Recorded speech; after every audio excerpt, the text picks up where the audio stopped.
Halo, selamat pagi. Kita akhirnya sudah di Bromo dan ini luar biasa. Masih di atas motor bareng Om Har, lanjutan perjalanan dari Jember menuju Klaten.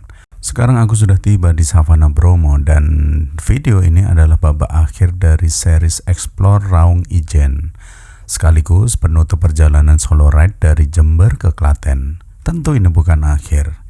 Ini cuma awal dari session 2. Buat kalian yang baru bergabung dengan Om Har, jangan lupa subscribe, hidupkan lonceng biar dapat notifikasi dan share ke teman-teman kalian yang nasibnya mirip kayak aku.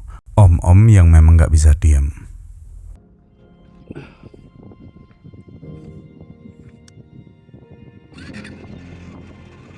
Dan ini adalah pertama kalinya aku bawa motor sendiri ke Bromo, juga motor adventure pertamaku. Jadi buat om-om semua yang sudah expert mohon dimaklumin. Di video ini banyak banget kesalahan cara ridingku. Dan yang paling parah, aku harus nyungsep karena minim jam terbang, kurang drill dan belum menguasai teknik melaju di pasir. Tapi semua ini jadi catatan penting buatku. Review jujur supaya aku bisa memperbaiki skill riding, pelan-pelan naik kelas, satu perjalanan demi perjalanan.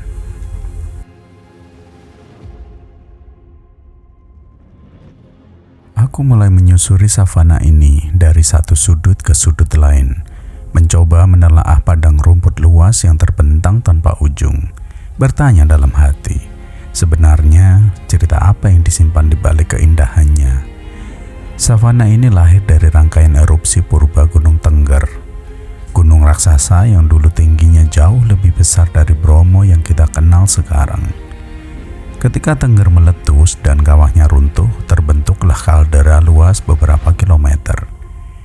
Dan daratan hijau yang kita sebut Savana Bromo hari ini adalah bagian dari lantai kaldera tua itu. Angin yang membawa abu vulkanik, hujan yang turun dari lereng Semeru, serta sedimen yang mengalir dari dinding kaldera, semuanya bekerja perlahan tahun demi tahun, mengubah tanah tandus menjadi padang rumput yang subur. Rumput yang kamu lihat ini, yang bergoyang pelan setiap kali roda motor lewat, adalah bukti bahwa alam punya caranya sendiri untuk menyembuhkan luka masa lalu. Di musim tertentu, warna savana ini terus berubah, dari hijau terang menjadi kekuningan, lalu coklat kemerahan. Perubahan yang bukan mengikuti jam tangan manusia, tapi ritme alam yang sudah berjalan sejak ribuan tahun lalu. Dan ketika roda motor mulai keluar dari hamparan hijau ini, perlahan teksturnya berubah. Rumput menghilang, tanah memadat dan menghitam. Suara knalpot menggema lebih berat. Itu tandanya kita mendekati pasir berbisik. Hamparan pasir vulkanik yang lahir dari letusan Bromo yang lebih muda. Setiap butiran pasir di sini pernah terlontar dari kawah, melayang bersama angin, lalu jatuh kembali membentuk gelombang-gelombang kecil yang diam seolah ombak yang membeku. Orang Jawa Tengger percaya setiap sudut kaldera ini punya nafasnya sendiri. Dan kalau kamu berhenti sebentar, matikan mesin, kamu bisa mendengar angin menggeser pasir. Suara lembut yang membuat tempat ini disebut pasir berbisik. Perjalanan dari savana menuju pasir berbisik bukan hanya perpindahan pemandangan, tapi perjalanan melewati sejarah panjang sebuah gunung yang terus hidup.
Setelah mengabadikan beberapa foto, aku melanjutkan perjalananku. Dari titik ini, pasir mulai menebal dan skillku benar-benar mulai diuji.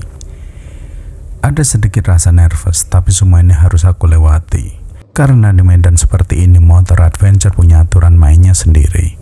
Kecepatan harus dijaga stabil, tubuh agak ke belakang, ban depan jangan dibiarkan menggali, dan biarkan roda belakang bekerja mengangkat motor keluar dari pasir. Tapi teori seringkali kalah sama kenyataan. Jam terbangku masih minim, teknikku belum matang, dan pada akhirnya aku tetap harus jatuh juga.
A few moments later.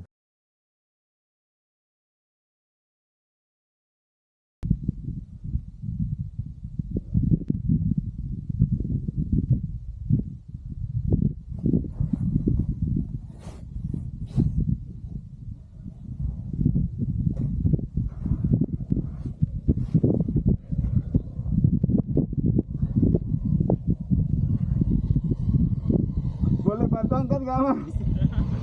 Nggak kuat saya.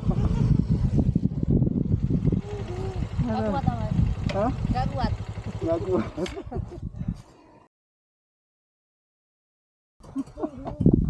Tiga yuk. Satu. Boknya mas ya. Satu. Dua, tiga yuk.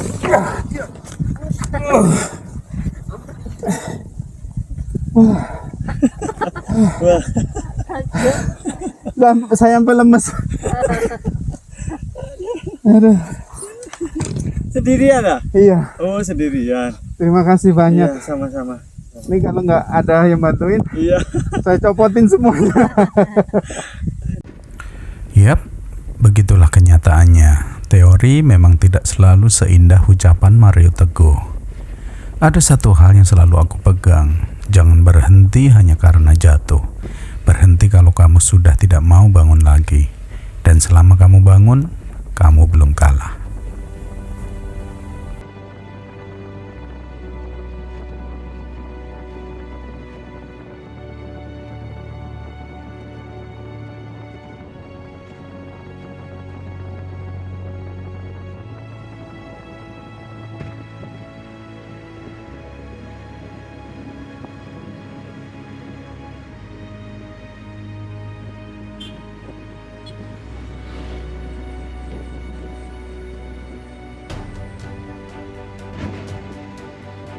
Terima kasih Pak.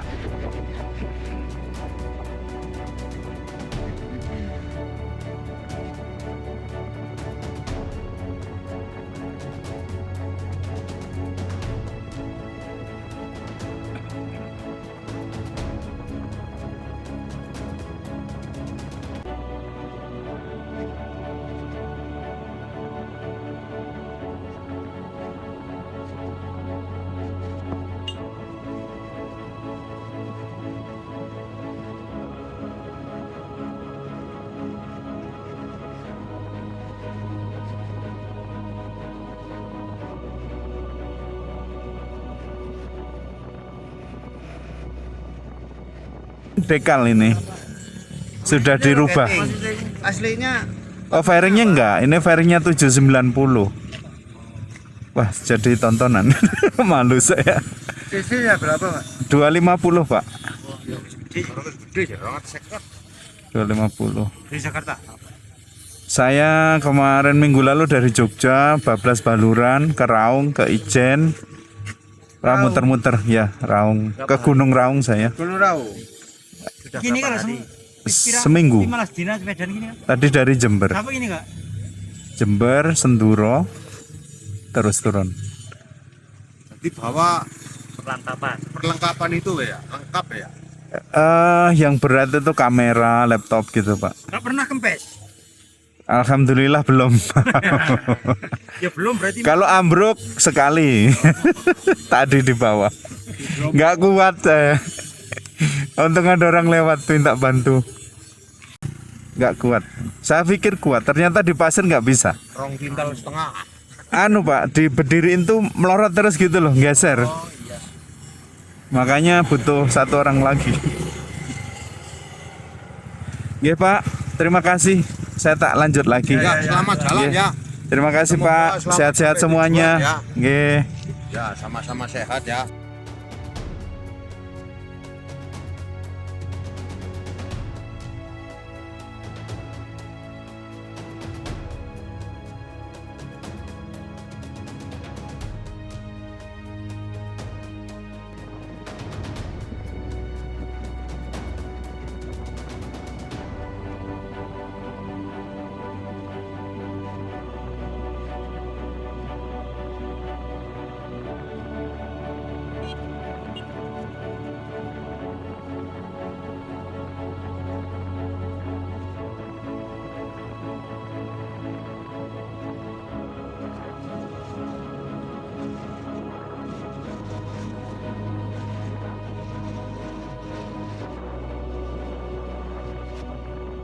Oh, habis cuci muka, air gunung seger banget dan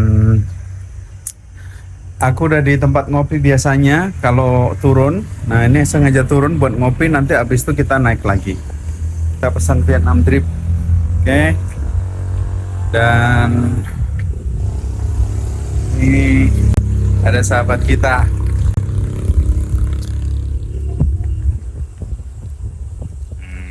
Oke, dia nggak bisa ngomong tapi dia baik banget. Oke, kita nikmati dulu kopinya. Dadah. Kita di tempat ngetem.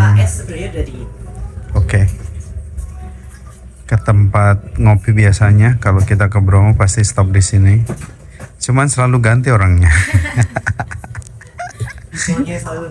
Orangnya lalu ganti baristanya.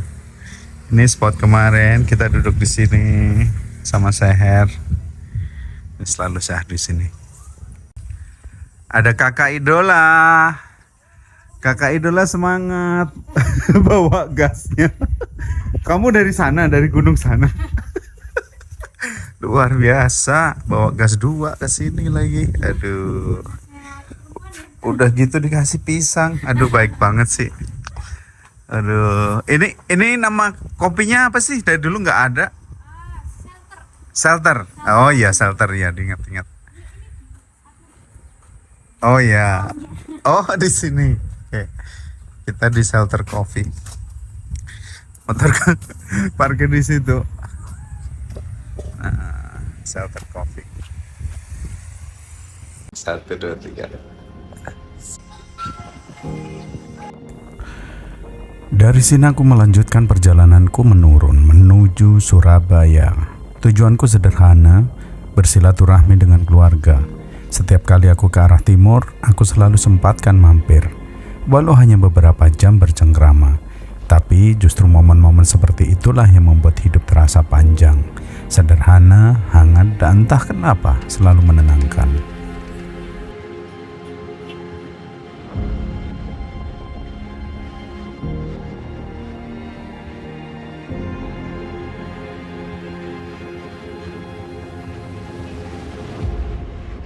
Nah, wis. Mana Neng?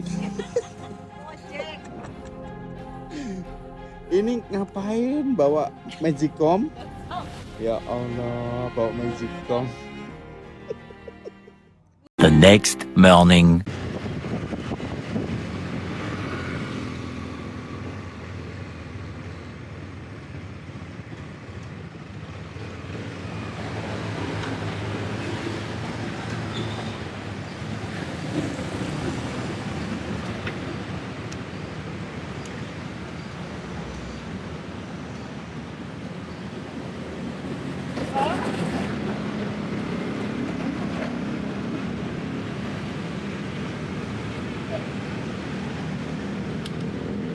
Pagi ini kita stop di Soto Lamongan Cak Kan. Kita sarapan dulu, habis itu nanti tinggal lanjut perjalanan menuju Magetan. Oke.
Halo, selamat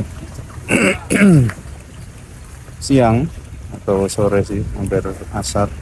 Kita udah di Telaga Sarangan dan sepertinya surut, airnya dikit. Cakep banget. Halo, kita sudah di Telaga Sarangan. Kelihatan nggak airnya? Nggak kelihatan ya. Kita udah di Telaga Sarangan, kita istirahat, ngopi, makan siang. Tinggal nanti kita turun ke Tawangmangu, mampir cari masjid buat sholat. Habis itu langsung kita akhiri perjalanan ke Klaten. Semoga aman sampai tujuan dan kita closing nanti waktu di Klaten. Bye. Setelah menghabiskan kopi hitam dan sepiring mie goreng, aku bergegas melanjutkan perjalanan mengejar supaya bisa sampai rumah sebelum maghrib. Dari sini aku menuju Tawangmangu lalu turun langsung ke Klaten. Dan dengan itu berakhir sudah season 1 perjalanan ini. Tapi jangan khawatir, petualangan bareng Om Har masih panjang. Aku akan terus eksplor tempat-tempat yang ramah buat kita semua, terutama para om-om yang suka jalan, apalagi yang masih muda semangatnya. Jadi jangan lupa bunyikan loncengnya biar kalian dapat notifikasi setiap ada video terbaru. Terima kasih buat yang sudah subscribe, yang selalu ninggalin komentar dan kasih kritik membangun untuk bantu berkembangnya channel ini. Sampai jumpa di video berikutnya. Sehat terus, senang terus, sugih terus.